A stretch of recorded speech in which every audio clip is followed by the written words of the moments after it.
कळवण तालुक्यातील गोळाखाल येथे पाण्याच्या शोधात भटकत असलेल्या बिबट्याला गंभीर प्रसंगाचा सामना करावा लागला। गोळाखाल तालुका कळवण येथील शेतकरी रामचंद्र गणपत महाले यांच्या शेतातील विहिरीत बिबटे पडल्याची घटना रात्री घडली। सकाळी या प्रकाराची माहिती मिळताच शेतकरी आणि ग्रामस्थांनी वन विभागाशी संपर्क साधला।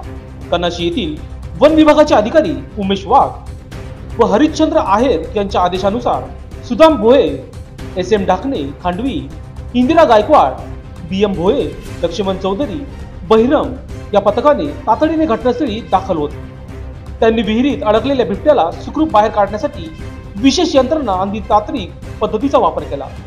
वन विभागाच्या अनुभवी पथकाने बिबट्याची सुटका करत त्यांना सुरक्षितपणे खडकवून रोपवाटिकेत देखभालीसाठी ठेवत आहे, अशी माहिती वन अधिकारी हरिश्चंद्र आहेर यांनी दिली।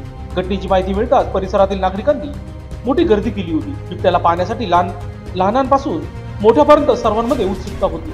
स्थानिक प्रशासन आणि वन विभागाने नागरिकांना शांतता राखण्याचे आवाहन केले। या घटनेमुळे वन्यजीव संरक्षण विषयी जागरूकतेची गरज पुन्हा अधोरेखित झाली आहे। वन विभागाने बिबट्याच्या हालचालींवर लक्ष ठेवत त्याला कोणतीही इजा होऊ न देता कारवाई केली। याबद्दल ग्रामस्थांनी त्यांचे आभार मानले। पाण्याच्या शोधात जंगलातील प्राणी मानवी वस्तीच्या जवळ येत असल्याचे पुन्हा एकदा स्पष्ट झाले।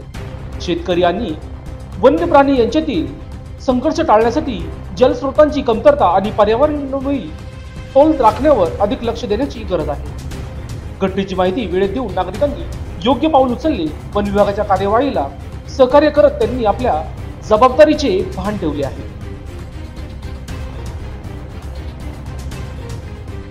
लोकशाही न्यूजसाठी विशेष प्रतिनिधी कळवण।